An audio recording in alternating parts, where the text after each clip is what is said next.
Hi there, welcome to Transcona Trailer Sales. Today we walk you through your 2014 Keystone Fuzion 371. We are just going to start off at the back of the unit. Obviously this is going to be the garage of the unit. To get inside it is pretty simple. You're just taking these handles, pulling them up, you're folding them in like so.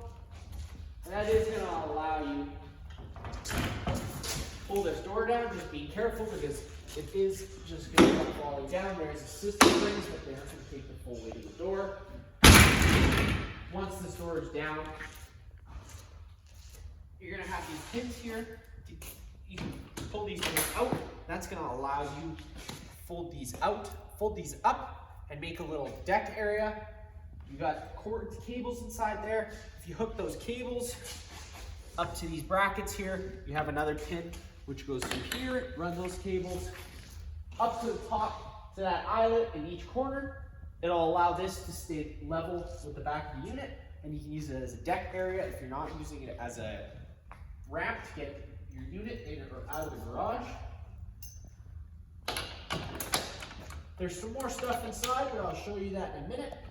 When we get that awning out, the arms do just click into these guys here on either side. We'll show you that button once we get inside, and then take the door up.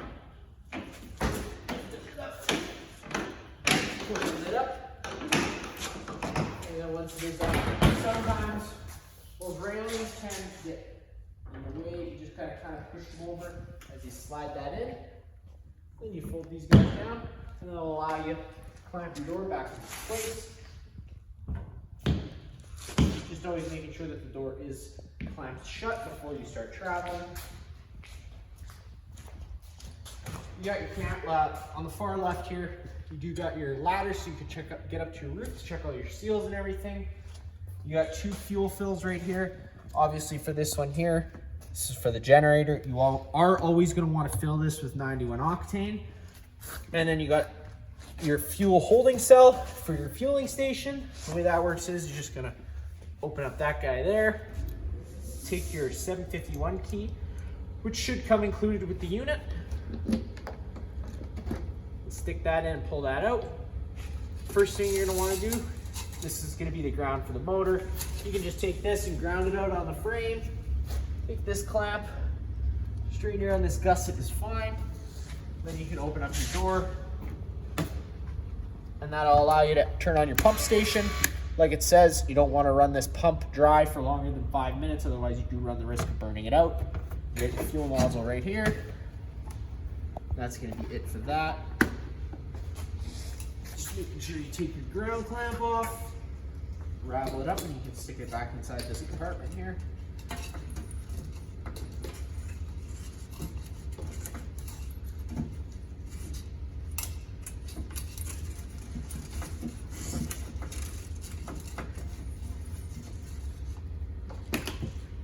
Just locking that up.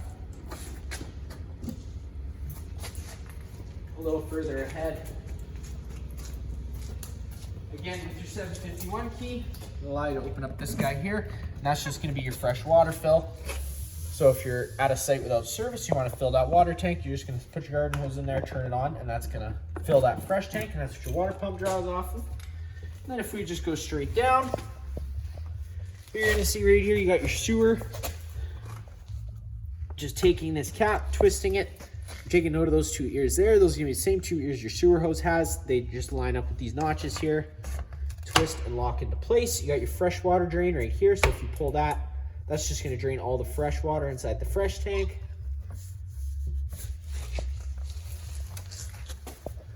Getting back up. You got your service port for your hot water heater. The main thing you're going to have to worry about in here, you're going to have a reset button right here. So if your furnace ever doesn't fire, I'm going to go over a reset procedure inside, and the button I refer to is just right here. You got your pressure relief valve. So whenever you first get to your campsite, giving that guy a pull, there should be a shot of water coming out of there, letting you know that the tank's full. We currently have this tank drained and winterized, ready for customer pickup. And then you got an 1.125" drain bolt right down there at the bottom. It's also an anode rod, so always taking a peek at that every once in a while just to make sure it's still good and you're not needing a replacement. If you open up this guy here, you get access to that front storage compartment, which you do have a light for. Then on this side is your main command center. You got a portable water. Just pulling that on the front of the faucet, you pull that collar back, push this in. Once that's pushed in, it locks into place. Then you can turn that tap on. You'd have hot and cold water. You can thread a garden hose end on here or whatever you'd like. You got your winterizing system. So this is where you would hook up an antifreeze to. And then you got your city water connection. So if you're at a site with service, you can thread a garden hose in here, turn it on. It's going to pressurize all the lines without needing to run your water pump. And then this is just a black tank flush. So if you're noticing abnormal tank readings, even though you know the tank's empty, or you're just noticing odors, you can just use this guy, and that's gonna flush out that tank for you that little bit. You do have these valves here, and that's gonna decide on what you want. So obviously with the water bypass, you're gonna want on when you have it winterized, and to turn it off, you're gonna obviously turn it to off. Then this valve here, with it the way it is now, it's on normal flow. And if you were to turn that guy down, it becomes fill. So if you're filling your fresh tank, you do have to make sure you have that turned down. Then you just got your gray tank and your black tank drains, making sure that your sewer hose is of course hooked up before you start pulling them. And then you got your satellite prep right here. Then just your battery disconnect. With the battery disconnect like it is now, the batteries are disconnected from the unit. If you were to turn that to like so, the batteries become connected to the unit. We do have them disconnected just for customer pickup because it is wintertime here. Inside here, you do get a sewer hose.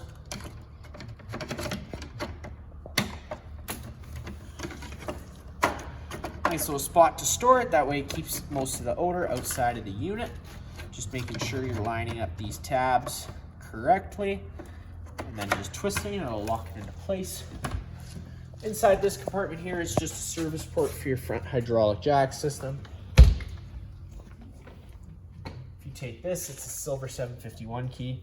You get your electronic leveling system, power button to turn it on.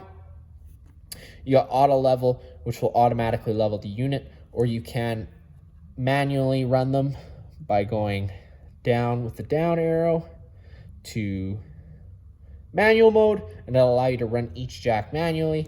We typically just leave them in auto level, and you can also retract each individual jack just by pushing retract. Around the front of the unit, you got a docking light switch here, which turns some lights on up front in case you were trying to dock at night. Inside this compartment is going to be where you got the propane. Turning this counterclockwise opens up the flow of propane to the unit. On the regulator, you do have a selector valve. With the valve pointed to this tank, you're obviously drawing off that tank. If you were to turn the valve the other way, you could draw off that tank. Inside this compartment here is just going to be your service port for your generator. It's where you're going to get to check your oil or any service that you need to get to. There's also another manual override start button inside there. Then on this side here is just where we're going to house that battery. You do have a fuse, so always making sure that that's good. That is just for the exterior stereo. And then you just got your other power cables as well as another battery disconnect right here.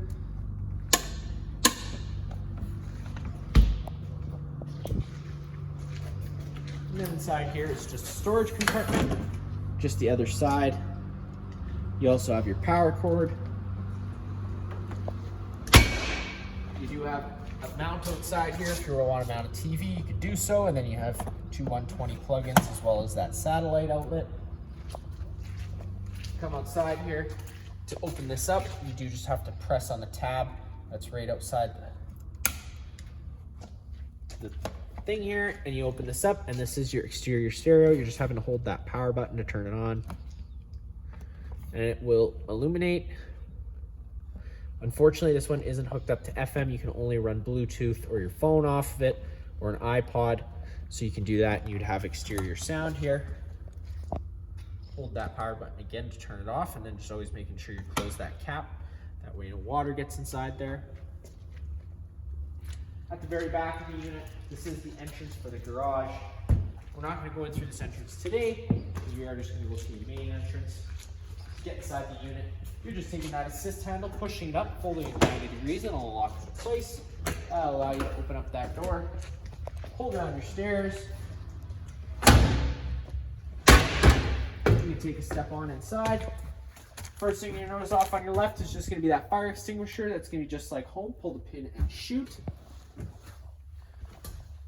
You got some light switches just on the wall here. That just turns on these main living space lights. You got your slide outs. So you're gonna hit out, and that slide out's gonna start making its way out. Once the slide out's fully extended, you're just gonna hear the motors wind up and cut out. And that's how you'll know that slide out's fully extended. For some reason, this one does take a little bit longer than the other ones, probably just due to its size and weight. While we're just letting that go, you do have some step lights and security lights as well, and an awning light. And then you do have your monitor panel right up top here. You do have your one black tank 1, and that's what it's going to be running off of. You got your water heater switch, so if you turn that on, the DSI fault light's going to come on. The water heater is going to try lighting itself 3 times. If on the 3rd try it doesn't light, you do just have to turn this switch off. Go hit that reset button I showed you earlier, and then come try turning this back on. Water pump switch right next to it, and that's what draws out of your fresh tank. And the slide out is just about there.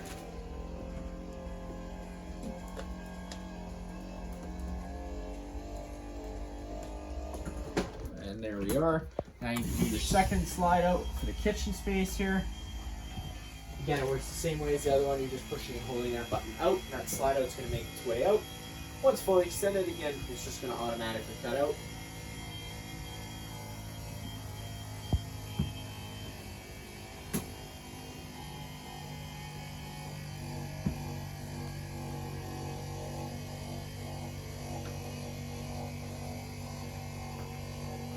And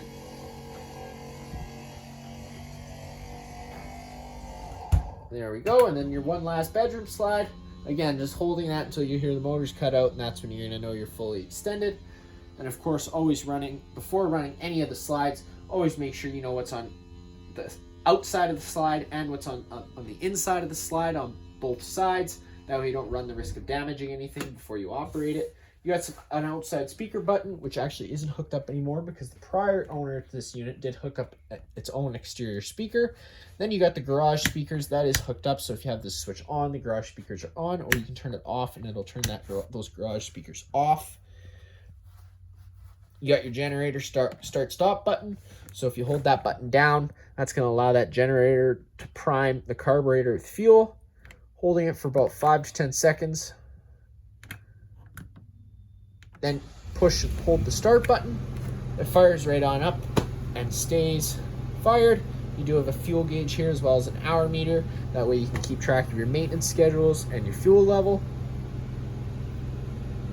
To get that generator off, you're just pushing that button and it'll turn itself off.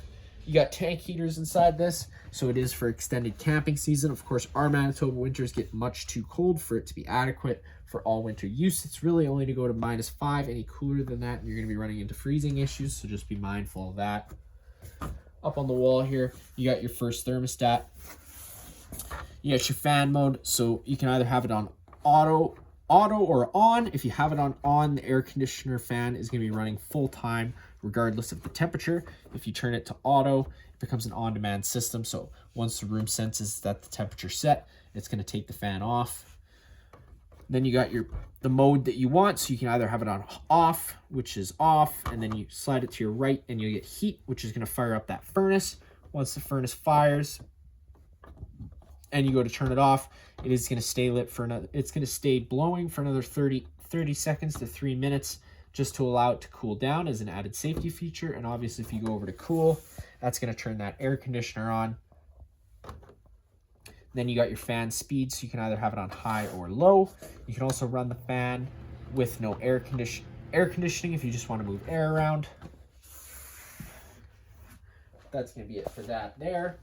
Taking a step up top here, we'll get inside this bathroom. Light switch on your left. Turn that on. You got your basic bathroom, hot and cold water in the shower, hot and cold water at the sink, storage all around. You got your toilet here, some storage up top. Then we can take a step into the bedroom. The light switch is just right next to the door. The other side, turn that on. you do have your fire exit.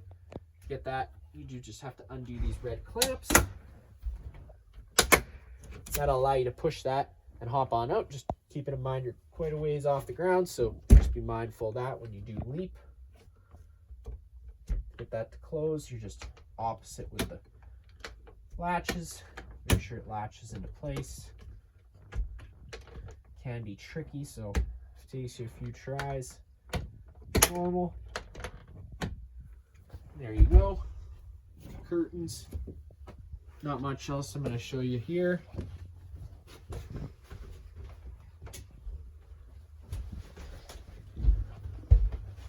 Taking a step down back into the main living space, you're going to notice right behind you, you got your LP detector. Because the furnace and the stove both run off propane. Propane's heavier than air. If this guy ever starts going off, you're just getting to a worrisome level. So you're going to want to open up some windows and turn on your roof vents. That way you can just evacuate those fumes as quickly as possible. And of course, turning off the main supply of propane before you do all that. Opening up this cupboard gives you access to that main fuse and breaker panel. Whenever you have a breaker trip, it'll sit in the middle, so you do just have to turn it off and then back on again to reset it. And whenever you have a fuse blow, there should be a little red indicator light letting you know which one's blown.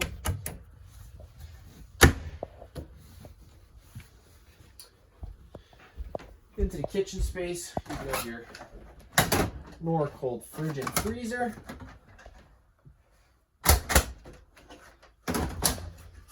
Controls for that are all just right here. Pushing that button, it's going to turn on.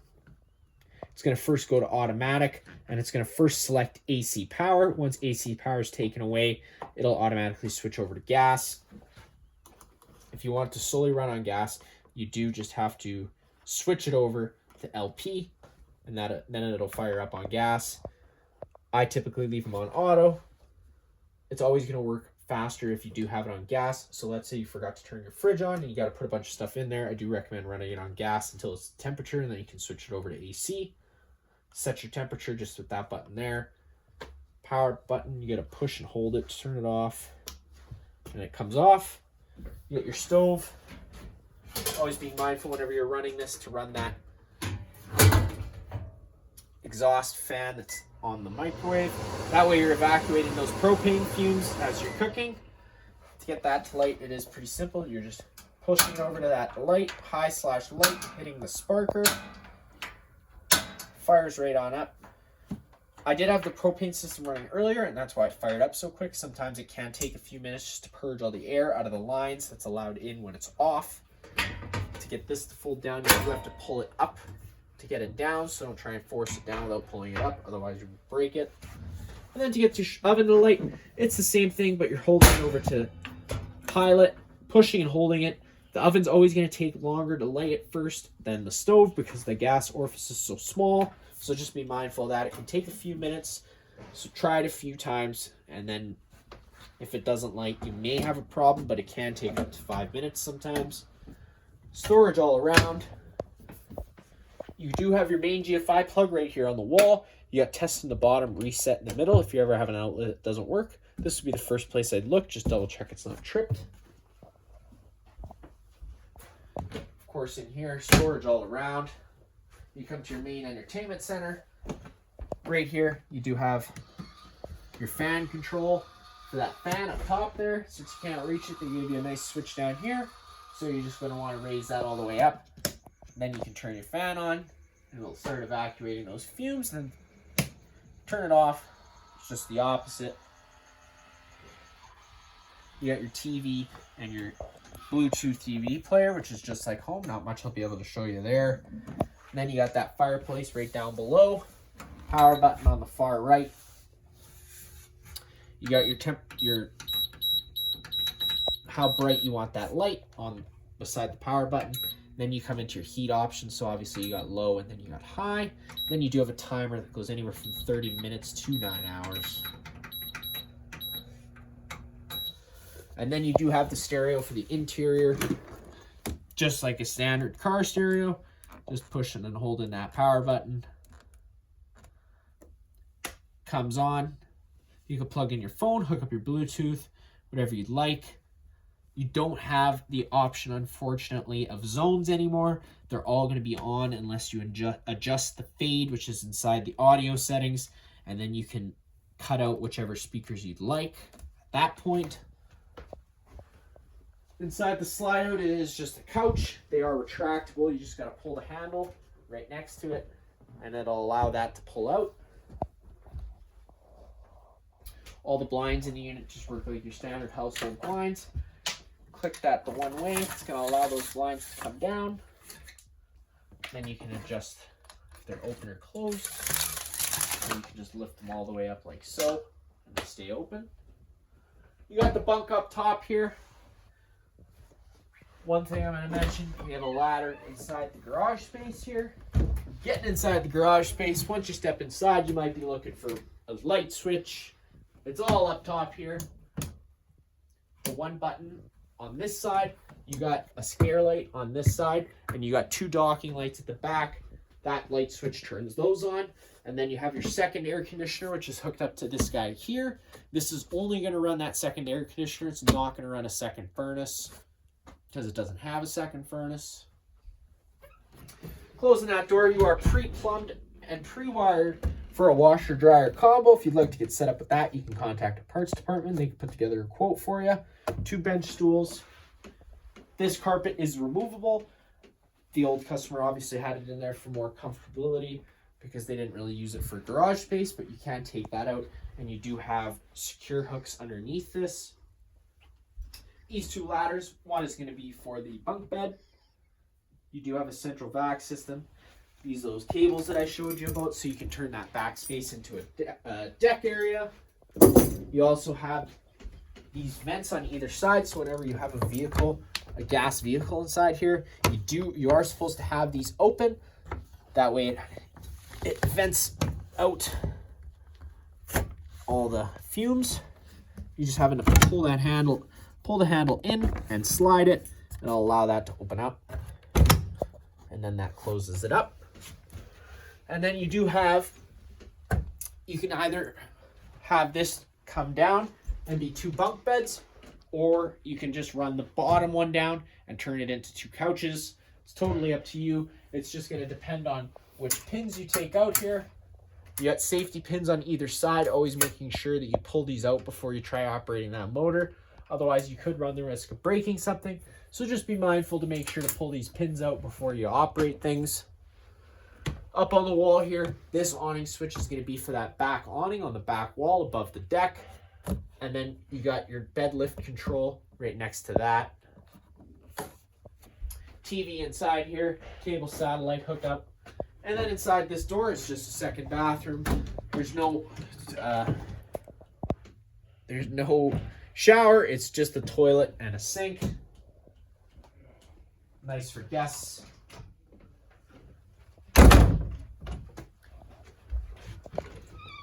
Taking a step back into the main living space.